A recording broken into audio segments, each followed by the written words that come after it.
All he does is spout complimentary gibberish. I will try to do the same. No! Oh, no, no, no, no, no! Oh, God.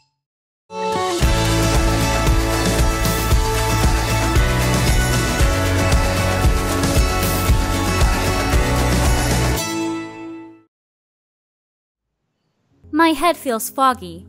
Maybe it was because it took forever to fall asleep yesterday. And then, to make things worse, I ended up having that dream. Mother, you are the only one I can trust. Right? No, not right! Not right! Not right! Wrong! Very wrong! Wrong! I slowly slide out of my bed and make my way over to my dresser. The little bag is still where I left it last night.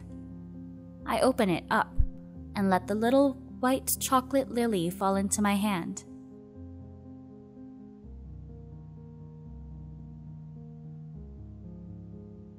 Is he really trying to help me? I remember his face yesterday and his bright smile as he presented this to me. I slowly run my fingers across the delicate white petals. He couldn't have known lilies were my favorite flower. There's no reason to be sentimental about something like this. It's just silly. I'm about to put the flower back in the bag, but I stop, eyeing it once more. Slowly, I bring it to my lips and bite off a small petal. It is actually pretty good. I stuff the little flower back into the bag and make my way downstairs.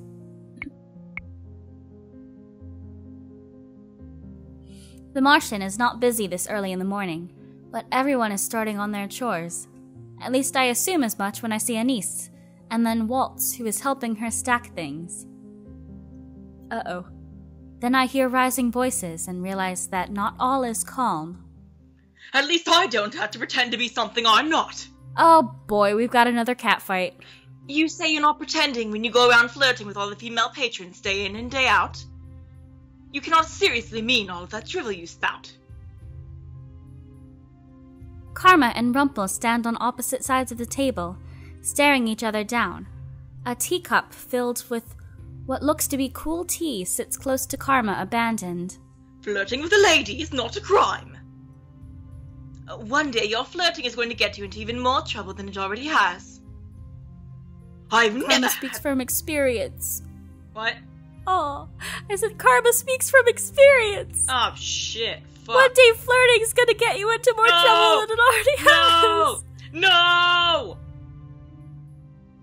I've never had a lady say I mistreated her. Not once. Oh, I'm sure many could test to being more than slightly annoyed. You're only jealous that I can speak to ladies without a disguise, aren't you? You take that back, you fucking fop. Karma slams his hand down on the table, shaking it.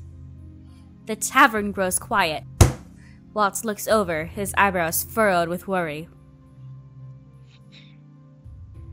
If you make as much as one more comment about my curse, then stop making comments about how I speak.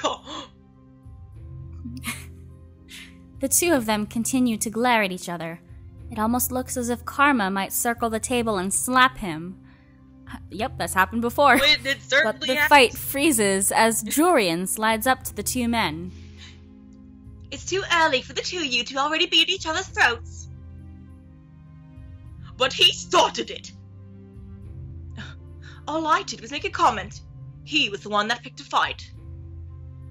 Karma. There you go again, twisting words. Jurian stomps on the ground. The two men once again turn to look at her. It's my job to break up unnecessary fights, and I will do it. If you two must continue fighting, go do it somewhere else. Like the forest, where you can't disturb anyone. Maybe have a fucking sword fight. I don't fucking care. Both men turn away from each other, obviously agitated. Rumpel's expression is cloudy as he makes his way over to the bar to begin helping set the tables. Jurian notices me watching. She waves at me with a terse smile on her face. Sorry you had to wake up to that, princess. I shrug as I make my way over to Mr. Broom. It's like waking up to two children arguing. Agreed wholeheartedly. Jurian sighs before looking at me thoughtfully. Maybe you can have a word with Rumple later. I have no idea how the argument even started, but maybe you could get to the bottom of it. I am not a babysitter. But I'd heard the two of you were partners. Ugh. Anyway, hopefully this doesn't happen again. Good luck with your work today, Princess. Jurian walks off, vigilant as always. I notice Garland looking at her from the bar, a slight frown on his face. God, I love her. She's so hot when she beats people up. I want her to beat me up, fuck. I start working around the tavern, starting first with the cleaning and then with the stacking. Delora makes snide remarks about my slowness as I work, and I try my best to ignore her while occasionally throwing her insults back at her. It's as if she has nothing better to do. The door to the tavern opens, and Parfait steps inside with a bright smile. She looks more energetic than usual. I wonder if this is because of Rumple's medicine suggestions. Later, I manage to catch Rumple when the two of us are both on break. He looks pleased to see me until I mention Karma. Why were the two of you fighting earlier? What a sad day it is that the princess talks about another man to my face. Just answer me. I was getting ready for the events of today, as always, speaking to the lovely women who filter in and out of this place. When the beast appeared behind me. Even his insults are dramatic. I am an artist. Your flirting is distracting me, he proclaimed. Did you notice he called him the beast? Yes, I did, and I'm in pain. Well, your flirting is annoying. But all I'm doing is complimenting women. I'm not impeding anyone's work. I thought that the only reason he was calling me out on such a thing was because he was actually jealous. Oh, you should have seen his scowl. And here we go. So I politely told him to mind his business, but he was relentless. And when he continued to insult my demeanor, well, I had to say something back, but I wasn't the one to start the fight. I swear, they both really do sound like children. No doubt Karma would be blaming Rumple. Princess, you don't really think I'm so confrontational, do you?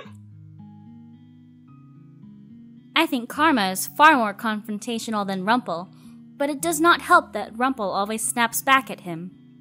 The two of you are both at fault. But Princess! I'm the fucking princess, listen to me!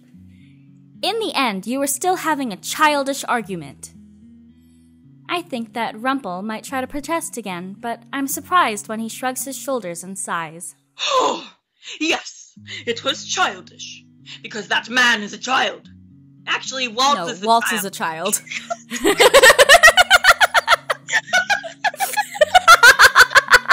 That's what we call hive mind. Hell yeah! I roll my eyes. Oh, your irritated scowl chills my heart, Princess. I feel a tinge of excitement. Of course you do. I'm leaving now. There really is no point in having this conversation. It's a problem between Karma and Rumple. They aren't children, they can figure this out on their own. Oh, princess of my heart, why must you depart so early? I ignore Rumple and leave him standing where he is as I return to my shift a little early. Honestly, I would much rather focus on work than Rumple. He can be just as tiring, if not more. Though, after what happened last night, I do not think he is as terrible as I thought. The days go on, and Rumple and I only speak briefly during our breaks. Every day I eat another piece of the lily until only one is remaining. One afternoon, just before my break, Rumple approaches me with a mischievous smile on his face. My lovely princess, how are you today? What do you want? Your cold shoulder is enticing. I have one more table to serve. Do not bother me. Oh, but princess, I've decided I know exactly how to teach you to be good. Oh boy. All of your other lessons have been useless so far. Please, just trust me. To put my trust in someone is weakness. I'm going to teach you how to flirt. Oh boy. More specifically, bend What? and snap. Bend and snap! The first step to flirting is eye contact, princess. Wait, but why are you... Oh god. Boy. Oh Jesus. Rumple points at my... This is just... Oh no. Boy. Rumple points at my customer, a young man sitting right beside the window. Is Rumple gonna flirt with the customer to teach us how to flirt with the customer? I think he's gonna tell us what to do to flirt with the customer, and then we're gonna make a fucking fool of ourselves. Oh god. The second is to smile. Smile, princess, because I'm sure you look even more stunning when you do. Oh, then you start a conversation with him. Don't fucking boss me around! Body language is important. There are certain signals. Don't forget the importance of body language! Bend and snap. Body language is from The Little Mermaid. Okay, well, I'm still thinking of Legally Blonde the musical, so. You have your looks! Your pretty face! Something, something, I don't know the rest of, Poor Unfortunate Souls. But Rumple is a poor unfortunate soul. Actually, everybody. Poor Unfortunate Souls! So sad! So true! Yeah! Body language is important. There are certain signals that key men to the fact that a woman is interested in them. I think playing with your hair is one. A gentle tap on the shoulder is another. I should have expected Rumple to spout this sort of nonsense. Princess, the customer's been waiting for a while now. Is something wrong? I'm just gearing up for the second-hand embarrassment. It's okay, Anise. I noticed the customer looking at me expectantly. He's just some man, a usual customer that I actually see quite often. Oh, and princess, don't forget the compliments. Make them as delicate and as illustrative as you can. Oh no, I'm just so dreading this with every fiber of my being. I don't think she's gonna do it. I move away from Rumple before he can muddle my thoughts any further. Already my feet feel like lead. I find myself staring at the man for far too long. No. The way he stares back at me, his expression so unreadable, suddenly makes me feel more uncomfortable. No. Do I really have to do what Rumple says? Leon, don't do it! No! I stop in front of the man and set down his tray, my eyes still on his. Oh, This is the most awkward thing I've already read, and we haven't even, approached him. I do not have to follow Rumple's advice, but for some reason my lips quirk. The smile on my lips, though, lasts all of a half second. Are you okay? Oh boy. I have to make the painful choice! I'm saving. Would Elion do it? Flirt! Oh god. I'm gonna die. She's being coerced, I think. Oh god. I don't know. I feel like she just doesn't know what she should do, so she'll just do it because someone told her to do it. God. Okay. I can feel Rumple smiling at my back. If this were anyone else but him, I would think it was some kind of prank. But considering this is the way Rumple acts all the time, maybe he's really trying to help me. I try to recall how he flirted with his customers before. God. I could not help but notice you were alone, sir. I'm always alone. Fuck, I was gonna say that! I was gonna just go and be like, I'm always alone, but fuck, that's actually the line! Oh my god! My heart is thumping far too loudly in my chest.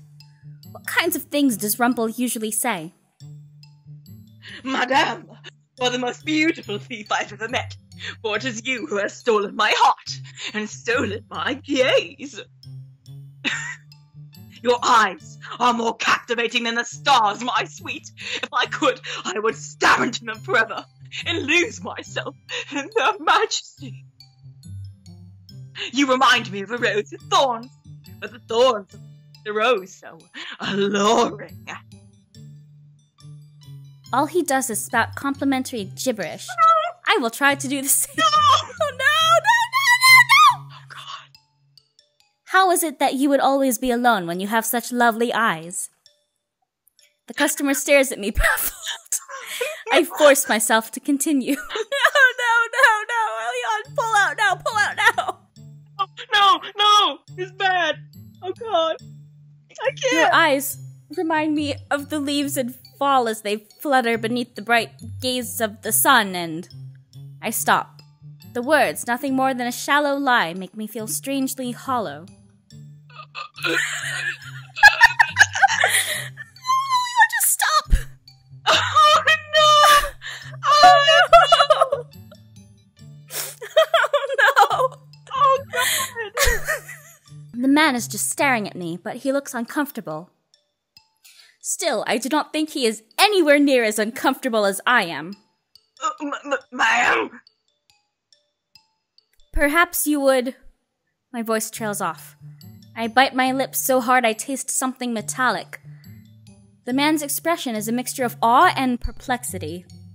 I immediately turn away from him and walk off. Abort! Abort! Oh, God. My whole face is hot, and I can feel anger boiling deep down inside me. I can't handle secondhand embarrassment things. Me neither! They're so visceral. I specifically remember this one episode of The Sweet Life of Zack and Cody. Oh, God. And it was the one with the Honey You Missed Auburn big time. Oh. Where Cody dyed his hair fire truck red, and then had Zack pose as him to apply to some fancy pants school summer program or something, while Cody was hiding behind a plant giving him directions. Oh. And I just turned off the TV because I couldn't deal with it. See, I had that case a lot with Drake and Josh, despite it being a genius show. That's so Raven. Most kids shows. Oh no, you know what the worst one was? I watched Mrs. Doubtfire once. Mrs. what? Mrs. Doubtfire. It's about Robin Williams, who he loses custody of his kids because he's divorced, and so he poses as a nanny so he can be with his kids. And it's the amount of secondhand embarrassment in that movie is almost unbearable. Like, I had my hands over my face like the entire time. Anyway. Oh, princess, I'll remember that. Leave me alone. But princess, we're not done. I do not care. I ignore everyone's gazes as I make my way as quickly as I possibly can up the stairs into my room. God. Oh, Elion. There, I collapse on my bed and lay there with my arms outstretched. Why would I have ever even thought of taking Rumpel's advice?